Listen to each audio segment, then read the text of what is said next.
Good afternoon, Tom Ginn and Mark Gassert. Elevate Your Profits. We will be right back.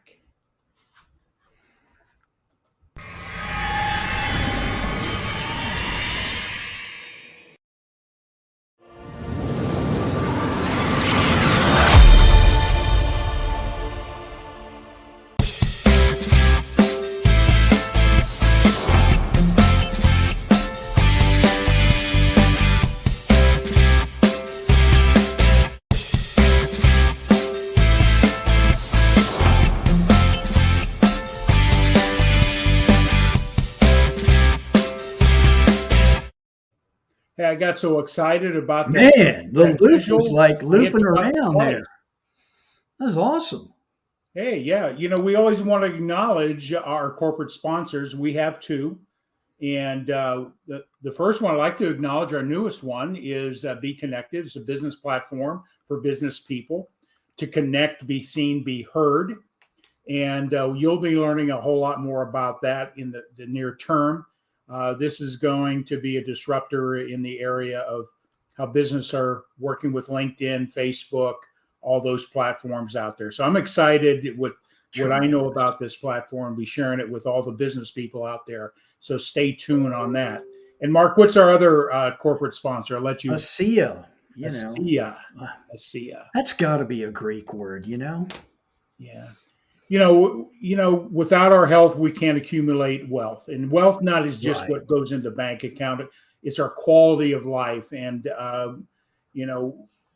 ASEA is one of our corporate sponsors out there. We want to help people improve their lives.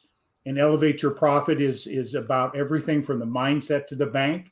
And that includes our health. That includes some of the people we bring in, such as our guest.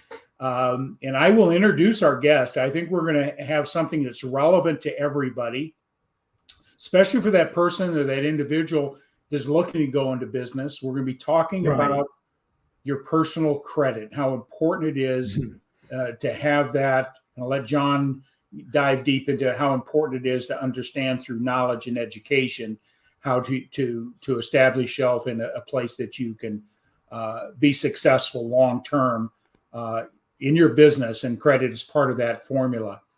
So I met John Mackey, excuse me if I mispronounced that. I'm the worst person in the world on that. You're good. You're absolutely good. At a business network. And I said, I'm looking for guest speakers, and we connected, and I said, you're relevant to what we want to do here at Elevate Your Profits. So without any further ado, I'm going to bring in our guest. Since he's a credit genie, is he going to come out of the bottle when we bring him in here? I mean, well, maybe we should play that one where the smoke comes out of it. We'll do that one, okay? But here we go. We're ready to go with John. Hey, John, welcome. Hey, John, how you doing? Hey, thanks, guys. Remember the show I Dream of Jeannie? Yes. I love that show. Oh, it was great. Did you know that they never showed her navel? That is correct, sir. Yeah. And I'm old enough to remember all this stuff. Oh, I know. Well, thanks, guys. I appreciate you having me. And you're right. There's only really two ways to establish and run a business, a profitable business. One is through bootstrapping, which means you gather up all your profits or any money you have, family members, and they give you money, which is probably not a good idea. And then you can borrow money,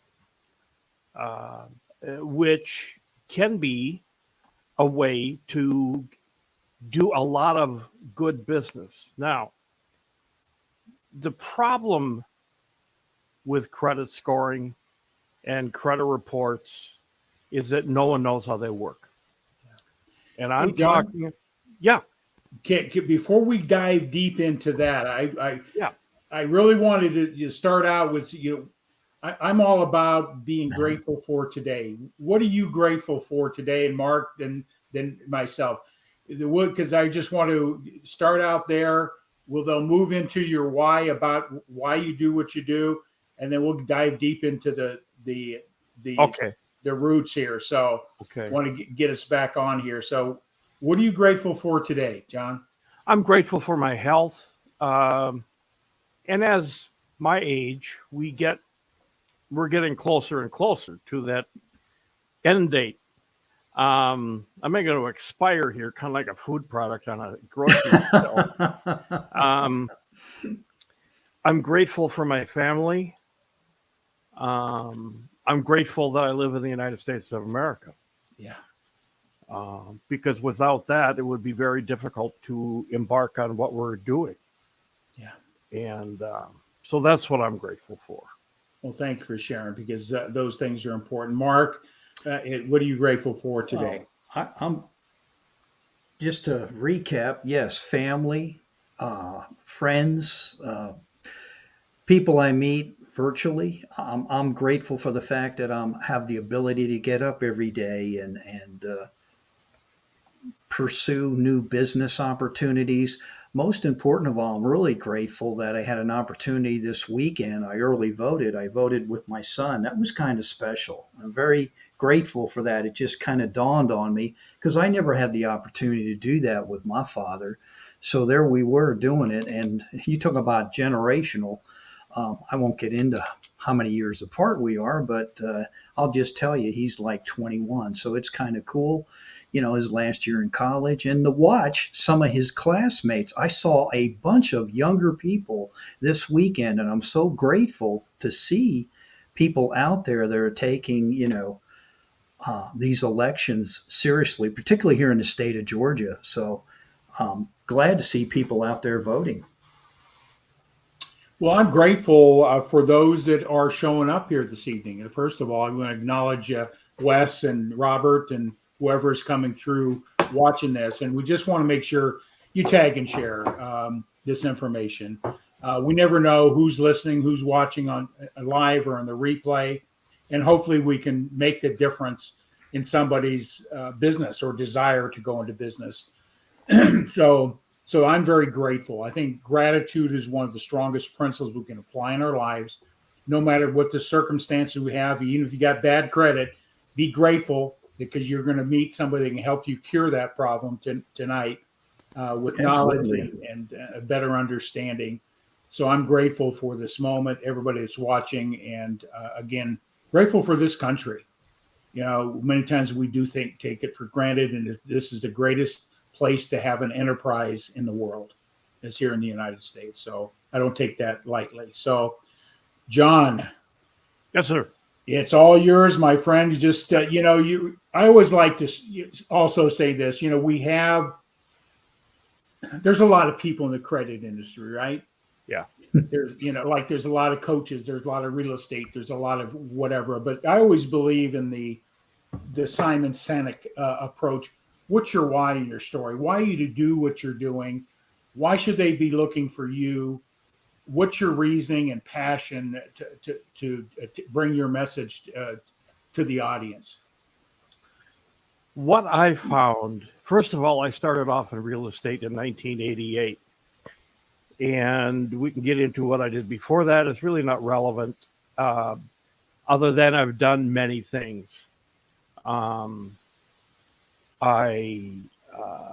From then, real estate, I'm not a born salesman. But what I started to do was go off and work with buyers. I'm a contrarian, and everybody said, when you're in real estate, you work with listings. And I said, bah humbug, I'm going for the buyers. So I started working with buyers, and what I found out there was that there was a lot of buyers that had bad credit. Now, back then, you could use the FHA no qualifying assumables. So we did that. And then as time went on, the gaps got bigger between what was assumable and what wasn't, and the mortgage amount and the price. So we had to create contracts for deed in between. And so I developed a lot of that. And then from there, along with that, I got into mortgages. And I did that all the way up until about 2006. Hmm. And I had just bought a franchise. At that time, I had invested a ton of money because it was always told to me that nobody ever loses money on real estate. Home values never go down. Wrong. And it did. And I got crushed. Um, During that time, I was educating myself on credit and credit scoring because that happened in about 1995. It was a FICO 95 that started. Now, as we march through time, things are changing so fast and furious that no one seems to know what the truth is about all these scoring and scoring methods and what's used and how many bureaus and all the questions that everybody has that nobody seems to get an answer to. And so that's kind of what I want to explore this today, this afternoon. There are so many scoring methods out there, and there's nobody that wants to tell you the truth because everybody has skin in the game, and they don't necessarily want you to have the truth because they make more money if you don't have the truth.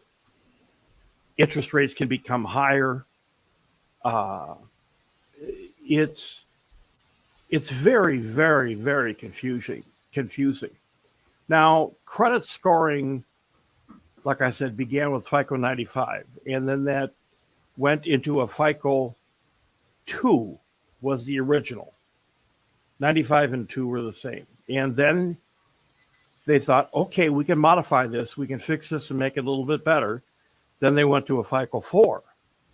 Then they fixed it and went to a FICO 5. And then they went to a FICO 6. And then they went to a FICO 7, FICO 8, FICO 9. Now they're just coming out with a new one called FICO 10 and FICO 10T. Now, I know I'm confusing everybody. I'm still trying to figure out FICO 1. So we're Start with FICO 1. Yeah. See, you ever heard of the story on SEAL Team 6? I had a friend of mine that was in that. SEAL Team 6 started in about it was based on the old frogmen from the Navy and the underwater demolition SEAL teams. And sea, air, land, sea, air, and land is what it stands for. But SEAL Team 6 was the first one. Why did they name it SEAL Team 6? They didn't want the adversaries to think that that was the first one, that we had 1 through 5. And so, anyway, that's a sidelight. There is so much misinformation. The reason why I bring up all these scores is because we need credit for almost anything we do today. If you want credit, you have to have credit. Well, how do you get credit if everybody wants credit to qualify you for credit? And that's one issue. Number two, if you're going out and buying a house before 1995, you did not need a credit score. You couldn't have a credit score. There were no credit scores. You didn't even have to have credit. You could have FHA and set up alternative trade lines. Now, that's very difficult to do. On a mortgage,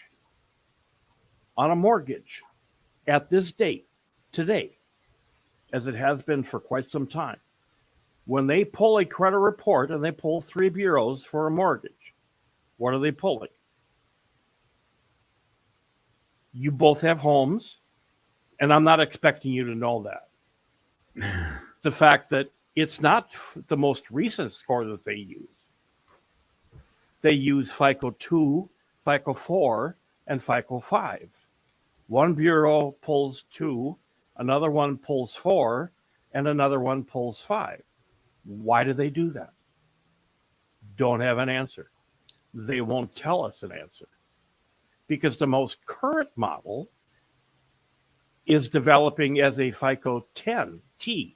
I'm not going to get into that now because I'm not trying to confuse people. Right. What I'm trying to do is show you that there are so many variations that no one knows what's going on.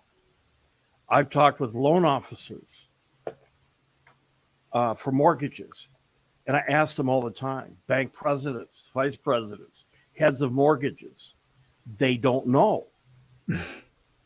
What score do you use? Well, we use the FICO. I talked with one the other day.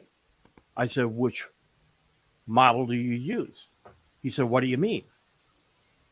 I said, what, FICO 2 through 10, which one do you use? Well, FICO 8 is what he told me. And I said, no, it's not. It's FICO 2, 4, and 5. Well, aren't those old models? Yes, they are. But every time they tell us they're going to fix the new model, nobody uses it. You're sharing something, John, that, I come from a background of the financial service industry. I was in insurance, securities, did mortgages.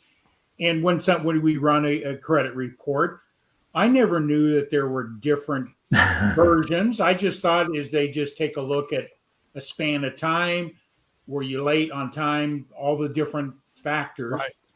And so are those different versions trying to get a different type of a longer term picture of your credit worthiness, or is it just, I'm curious. Yeah, no, they're not, because this time frame is going to be the same.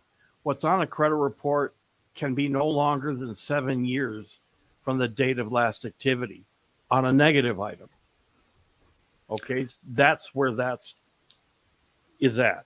Was there a question coming up? I got something here. Eric Bam just chimed in. He said, "What? A banker that doesn't know something?" He was kind of A little tongue in cheek. yeah. When you were talking about FICO 1, 2, 3, that sort of almost like they're pulling it out of a hat. I mean, I won't get into that, but I think what we're talking about here is we're all ignorant of something. yeah. And even in the field that we're supposedly expert, that we all have some degree of ignorance. So, and that's just not being aware of all that's out there in our careers, our business, or whatever. So, right. That's what we're here for, is to, we're all ignorant of something. And tonight, hopefully, we'll start asking the right questions when it comes around Right. credit. And I'll give you an example. You go out and buy a car. Depending upon what area of the country you're purchasing in, they'll either pull an Experian, a TransUnion, or an Equifax. They may pull 2 of the 3. For cars, they don't pull 3. They'll pull 1 or 2. But what ones are they pulling from? Are they pulling from a FICO 8? No. Most of the time they don't. They'll pull from a variety of sources, and it's their option. So, and the biggest issue I have is credit. Well, let's just nickname them Credit Pharma. Okay. Credit Pharma. Here's the problem: is that they don't give a score that anybody uses.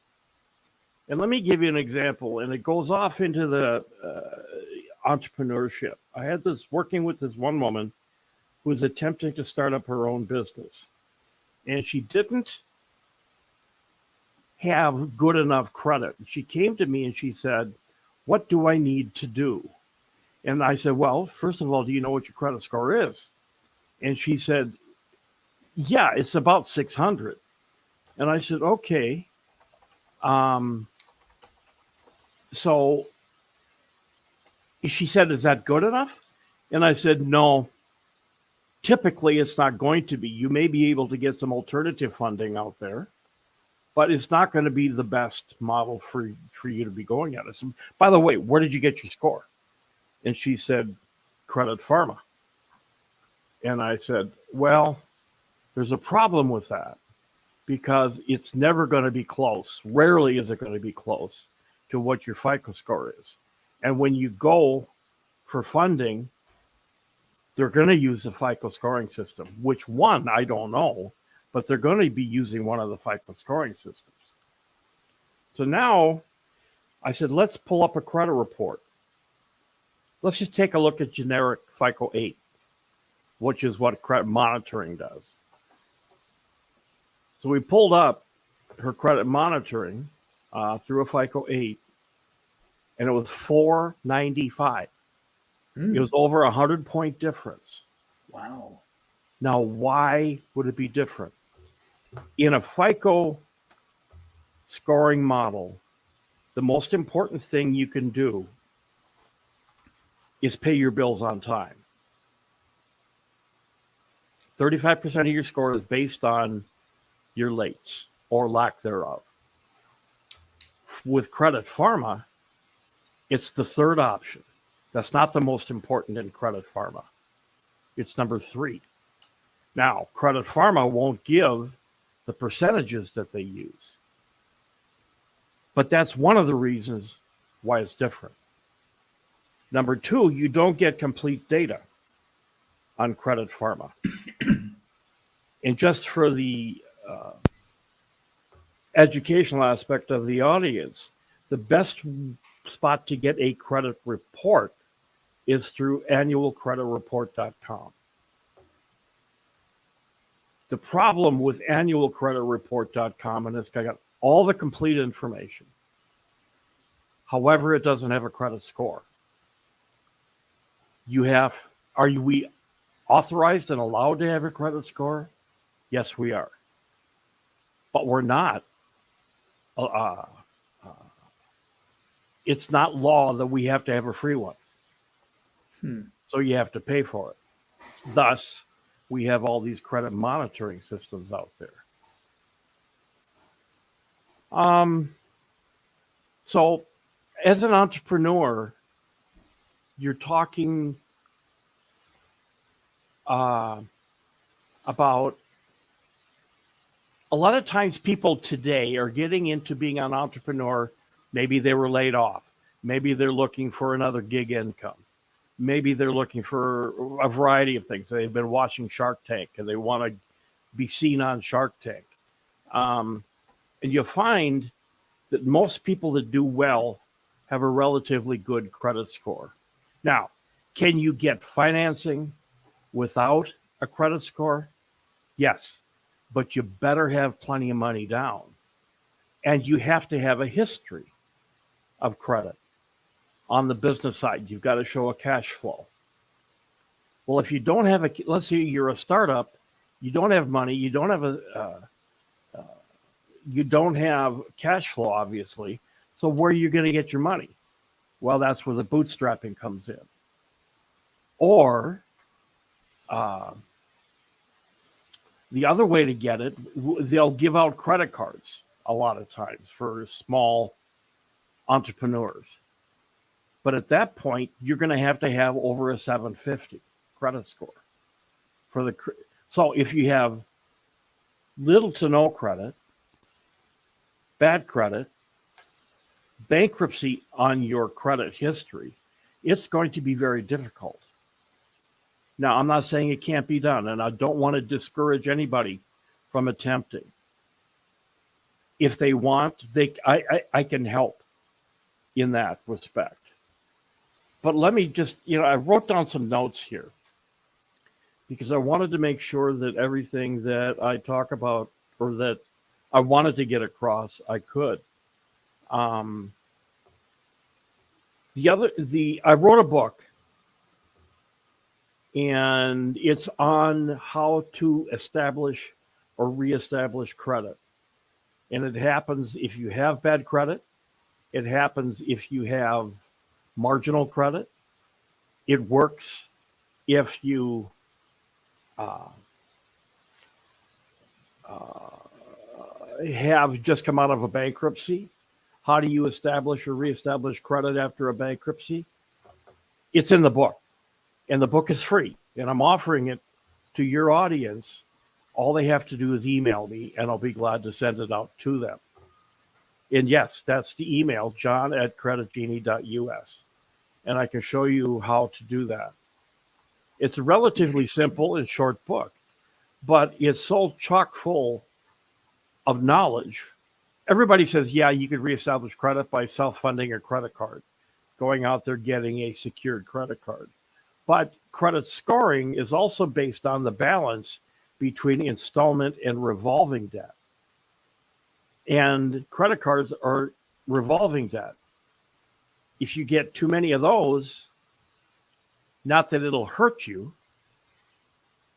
but you won't get as good a benefit as if you do in my book, as what I say, which is establishing installment debt. And how do you set up installment debt without buying something? That's what I teach. Okay. So you can create that balance. I'm just going to pause here and see if there are any questions. Or we got a couple of people making comments. I have a question. Mark, do you have a question? I have one that I would like to go ahead.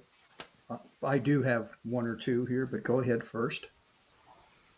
That's Eric. I love Eric Bam. A banker. I've been all over the board in my life. I've been that person that had great credit. Then I went out and started a business and it didn't work out well. I crashed and burned all my credit cards up, got behind. I even had a car repossessed in my lifetime. So I'm, putting my laundry out there for everybody. And then you see these companies or organizations or people says, we can fix your credit. And I know that there's some out there that are, what would I say, and they're not above board. What should somebody look for when they're looking for advice on where they're at and what they should be doing? What are the things that you recommend? Well, credibility, because there's a lot of hype out there, a lot of like you say, a lot of misinformation. And I call it fraud. I'll call it as I. Okay, I'll let you go there. It's fraud. Because most of these people simply don't, they've been sold a package by one of the two people in the United States that sell platforms that they can spit out letters on. So they go over the credit report, they see what's derogatory, they spit out a letter, and everything's challenged. That's what they do. But they don't know jack. I won't finish that. They don't know jack about the credit scoring system. They couldn't tell you. Example, and it's a frustration of mine because there was this guy that I looked at on YouTube and he had 8 million hits or views on his debt collection, that you didn't have to pay a debt collector. It's illegal to pay a debt collector. You don't have to pay a debt collector. They're not authorized, and here's what you do. He had 8 million hits on that. If 1/4 of those people took his advice, they're hurting units right now because it's wrong. It's simply wrong. Now, why would he put that out there? Obviously, he was saying stuff that people wanted to hear, but it's not the truth. And how do we stand tall again financially if we don't know the truth? How can you save money? You can save. We did a study one time, and I know I'm going all over the board here, but we did a study one time between two people, one with a 620 score, one with a 720 score, marched them through life, and the difference in the credits, those two credit scores, we marched them through from graduation from college until retirement. The bad credit score spends $201,000 more over a lifetime with bad credit. What were you to do if you could take that extra money per month, which is somewhere between $305 to $350 a month, and put that into the stock market, put it into an interest-bearing account? It's millions of dollars. Why would we do that? Why are we doing that? Why do when we go shopping now for Christmas? And lots of stores out there offer the credit card with apply for a credit card and get a 20% discount. Okay, whether you're rejected or approved or whatever. First of all, if you're approved for that card, you're going to be paying 30% interest on that card, period. Secondly, your credit score is going down because it's going to take a 5-point hit. So now you go to, I don't even know if these stores are around anymore. Sears, Kohl's, those are the, thinking of the J.C. Penney's maybe. All these companies, I've seen people lose 60 to 70 points. Now, if you don't have credit, how bad is that? Well, I'm just not going to get a credit card, and I'm living at home with mom and dad, and I'm not going to get credit. Okay, you're going to pay more for car insurance. There are some states where it's 5 times higher if you have bad credit or no credit. No credit is considered bad credit. That's where we are in the country right now. I come from the background, I'm a Dave Ramsey certified coach as well. And right. That, most people are bowing down to the altar of the FICO score. But one of the things I know from personal experience in dealing with people in this area is credit's important. So what would you tell people we're in tough times right now, inflationary times. Yes. People's discretionary income is being eroded by inflation. People are using that plastic, their Visa, their MasterCard, or we're seeing that it is, more for data. day-to-day needs, and then they can't pay it off at the end of the month. And that's credit, their balance gets bigger and bigger. How does that affect people's credit score when they can't pay the balance? Well, let's talk about what happens when you pay your balance off every month, like I do. We use our credit card to leverage time, airfare, whatever we're using it for, Sure. but we pay it off every month. How does that affect your score? And then the person that keeps building their balance up to the limits, how does that affect scores? There's a credit score hit for what they take a look at is only on revolving debt, and it has to do with your credit card ratios. If you if you have a limit of $10,000 and you borrow, let's say, $1,000, and then the next month is another $1,000, and the next month, so all of a sudden now you're at $9,000. You borrowed against that $10,000 limit. You've received a reduction in score each and every time. Okay. So, and it has nothing to do with the amount. It has everything to do with the ratio. You could have a $100,000 line of credit and $10,000 on it, or $1,000 on a $10,000 card. The ratio is the same. The score adjustment will be the same. If you pay your credit card and pay it off on time, there could still be a credit score hit for that, because it depends on when you pay the credit card. What's being reported to the bureaus is your bill. And if you get the bill, then pay it, it's still being shown up as what the bill was.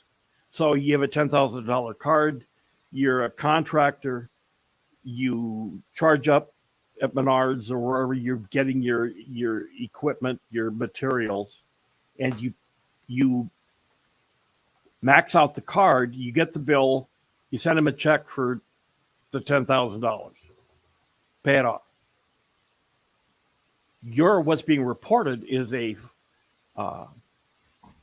maxed out credit card. Simple conclusion to this. Go online 5 days ahead of your billing period when the billing is going to come out and pay it off at that time. That way, what's being reported is what's left over up until the billing period ends. So that's interesting. That's so good advice. Could you say that again, John, please? Yeah. Pay off a credit card. I'll put it another way. Pay off your credit card 25 days into the cycle. Okay. That way, what's being reported, if you had a $1,000 credit card, or a $10,000 credit card, you max it out to 100,000, you pay it all off, and then you charge it up again during that time period. You may have, let's say you've got $500 you had to charge up during the last 5 days. That's not going to hurt you. So just how they report, you could use a large percentage of your credit limit if you pay it off before that billing cycle ends. Correct. It doesn't show up as you got a large balance. It shows that you may only have 500, like you say, you may only have just did something in the last 5 days, right? $500, and that will show as the right. I've seen scores go up 125 points just using that one method. Okay, that's interesting. So just how you manage 25 card, days your in. payment methodology makes a big difference. I never even would think that, hey, I'm paying it off. I'm paying it off on time, before time. I got to be in good shape, but it doesn't sound like that, right? I'm saying you could possibly make it better. Okay. All right. Okay. Secondly, never pay off a debt collector. This is going to sound strange, but paying off a debt collector will lower your score. A credit score is a snapshot in time, what it is right today. And if you've got a debt out there that's 2 to 3 years old and you pay it off, it brings that bad debt to clear and focus. Now, I'm not saying never pay off a debt collector. What I'm saying is challenge the debt to make sure that, number one, that debt collector owns that debt. A lot of times they do not have the documentation. A lot of times they don't have. Do you know how a debt is purchased? It's purchased off a spreadsheet. There's no documentation that follows. I'm not trying to tell people to get away with not paying their bills. That's not what I'm saying. But there's a lot of fraud in this industry on the credit side, on the debt collection side. That's part of that book that I wrote on debt collection. I bring that book up, John, the lies. Yeah. Let me bring, is this the book you're talking about here? Damn Lies and Deceit. No, here, the Debt Collectors, Lies, Damn Lies, and Deceit. Right. Yeah. And I've got conversations that I've recorded that have been narrated, and you can see what they try to tell me. One debt collector was trying to get me to go to Hawaii because of a debt that I had there. I've never been to Hawaii. and wow. If the hookers are cheap there, and thank you for sending me there, and this is what he was telling me. And I've got it all in transcript. I've got another one that, in fact, I was trying. He called himself a law firm. He was telling me that he was a lawyer, and he didn't, or that his company was a lawyer, that he threatened. He asked me if I was a lawyer. I said no. And I said, "Are you a lawyer?" He said no, and he doesn't have to have one to practice law. And I told my client, who was also on the phone, I said, "We're dealing with an idiot here." And he said, "Idiot?" He took high offense to that and told me to do something to myself that I find physically impossible. So, my. Got that on record. Credit is so important, in knowing that even if you have no credit, there's processes you should follow to build it properly. If you've had circumstances or negligence or pure, I don't give a shit attitude. There's people like that. I'll go out and get a lot of debt and I have no intention of paying it off. I'll bankrupt. They go 7 years and come back and do the same thing over again. Right. So what we want to do is help people better understand, people that are prudent, want to make sure they manage their credit properly, starting out from zero. Maybe some bad situations you come across where you got behind and you have those bad scores. And so you're the type of guy that's going to with your book and education, get people squared away so that they don't get scammed, right? Number one, don't get scammed. Number two, being able to stand up tall. Because if you know the truth, you know how to deal with it. Yeah. That's the biggest thing. And the other thing is that nobody teaches this subject. I'm not talking about balancing a checkbook. That's very important. Okay. But there's also other issues out there where people get scammed. Credit cards used that maybe weren't yours. Those are all issues. Credit reporting. It's a misnomer. With this new FICO 10T that's going to come out. I'm not going to go over it right now because I don't think we have enough time. But the method in which they work with credit cards or revolving debt is going to change. Yeah, and I think what's going to happen too is that a lot of people are extended beyond their capabilities. They weren't prudent of managing money and saving money and having reserve funds. They use their credit card for when the car breaks down and they didn't have the money in the bank account to pay cash. I think we're going to see some really. Would you agree that in the future, with what's happened with the cost of living, inflation, people using their credit, they're going to get themselves in a bind? What would you advise people right now to do so they don't get in that situation? Yeah. After you get sick, it's hard to come back. I would go case by case, but you are right. And it's not just about inflation. A lot of it had to do with people losing their incomes due to COVID. Now, there was the unemployment and all of those things. A lot of people socked that money away. And what we're seeing right now is I'm reading reports of the huge increase in the amount of debt people are carrying. It's higher now than it probably ever has been. Now I'm talking about credit card debt. And we're just going to start seeing that. We've got new debt collection laws out there. I see where there's going to be more debt collection hitting the court system than there ever has. Yeah. They're going to start suing. They're going to start coming after people. That's what's going to happen. Now,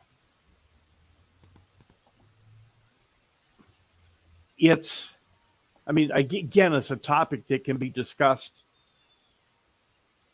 ad nauseum.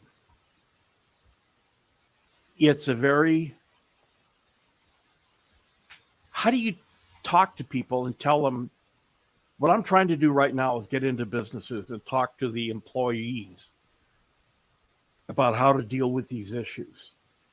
It's very difficult because if you don't have money and you can't pay to feed your family, what are you going to do?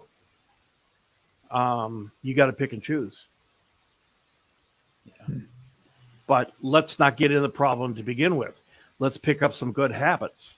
Yeah. Let's start now to figure this out. And I think that's consumer education, financial education. We're financially illiterate as a culture. Yes. Me being in that industry, biggest majority of my professional career is seeing people don't have a real understanding about money, how it works, and what credit is, how it works, credit, FICO scores, things I have no idea. And I was pretty steeped in the industry, and I didn't even know that there are all these different types. But this is a whole subject that needs a lot more exploring. And we do have a short time frame here tonight. Right. But I want to go back to your book, the free book that you're offering. What's the name of your book? Good question. I just renamed it. It's Reinventing Yourself. The power of taking control and reinventing yourself. Okay. And anybody wants that book, they just contact you at your email address there, John at creditgenie.us. Correct. And just send me the book. Send me the book. And of course, you'll need the address and all the other stuff that goes along with it. But that's a generous offer. And thank you much for making that offer out there, because a lot of people need to know what you know so they don't continue that cycle. It's a cyclical thing. They never get out of it. And It is, and we're working with people that simply don't make a whole lot of money, yeah, and with home values have gone up double what they were 3 years ago. How do people afford to live? I don't get it, but that's me. yeah. Mark, do you have any closing questions or comments? The only question I had, now you'd mentioned about you were involved with a franchise. How does that work with, they're not cheap. So now you're talking credit scores and so forth. Can you give us a capsulated overview of, if somebody's looking at a franchise, what to look for, and if they have bad credit, will they be turned away? Or, people are like Tom said, people are looking for opportunities. Some people don't want a job per se, or they're trying to get out of that job. Right. Um, They will want to go it by themselves, and it's a difficult thing to do. I'm not going to tell anybody that entrepreneurship is easy. It's not. It's hard, but it's the best job I've ever had. Now, I've been doing it since as a real estate and loan officer at the beginning in 1988. It's the best job I've ever had. No one tells me when to work, but if I don't work, I don't eat, and I got to feed my family. So it's difficult. If anybody wants a one-on-one with me, email me, and I'll be glad to have a one-on-one with them. Perfect. We can discuss this, because sometimes it is on an individual basis that people need to talk. It's a matter of getting your personal finances. Everybody thinks that they're going to go out and I'll just get business credit.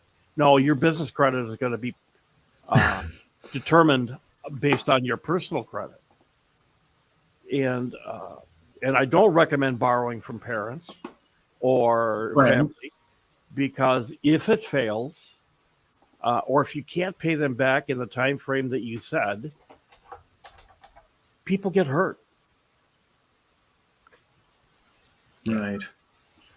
Well, John, this is a conversation people need to know, because this is fundamental in everybody's life. Is the money that we make, where we spend it, and if we get ourselves in that situation negatively, with credit, it can turn our whole life upside down in a big way. And I think we'd love to have you back again, and maybe dissect some of the things down to the topics.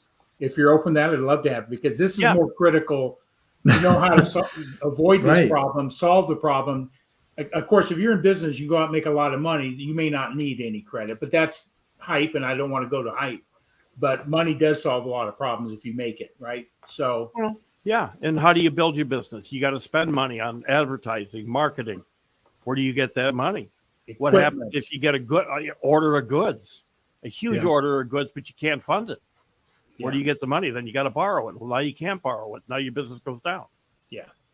So, I think it's all relative to what we're doing. Anything else, Mark? Well, it's everyday things that he's talking about. People deal with it. It's real world, and we all deal with it, whether we like it or not. I learned just a couple of things. And John, I am going to say you are the genie, man. So, and stay out of the bottle, please, and share your knowledge with us. But I just learned. I made a couple notes here. Like when you shared about credit scores and how they're determined, and about paying off a bill, when you should do it. It's interesting. And I've got other ideas too. And I know that when I came on the show, there was not going to be anywhere near the time. Right. To talk and explore this all and have everybody know everything. You can't.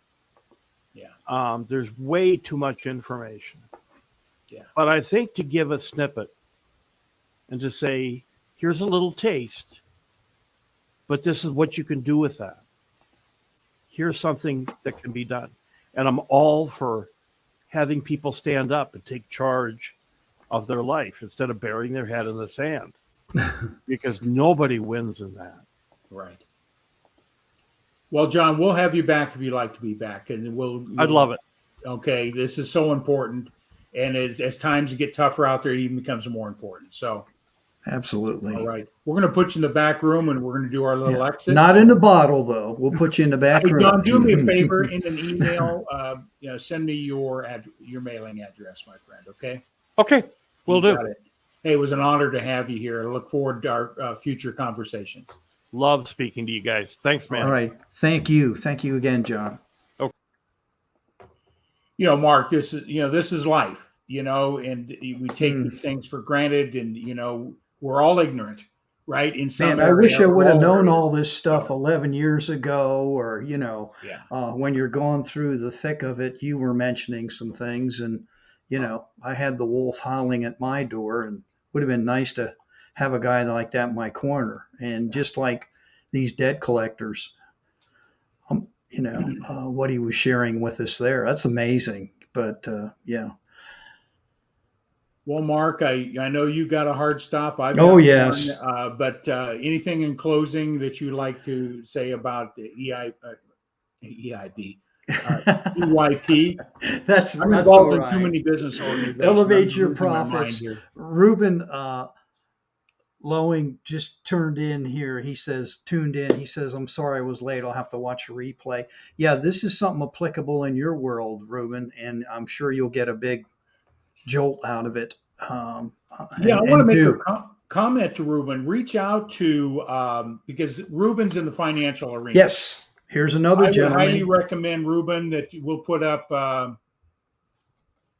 John's email, because I think you two can collaborate in a very significant way. Absolutely. So, Ruben, there's John's email. I would strongly advise it. Yes. So we'll let them make the introduction to each other. But Ruben's a very significant guy in the money industry. Okay, so we'll leave it at that. So great collaboration. That's what it's all about. This whole platform is, who do we connect people with, to make a better situation for the entrepreneur. So, Mark, it was great seeing you after Thanksgiving weekend. Yeah, it's good to be back, back in the thick of things. I had a very intense Monday, and it was a great, productive Monday, Good. So imagine that after Thanksgiving, right? Yep. I'm still trying to work off my belly fat that I gained. I hear you. Good luck with that. So we'll sign it out, Mark, because I know I got to get to a tight meeting here. So God bless you. God bless everybody out there. And, what are we grateful for today?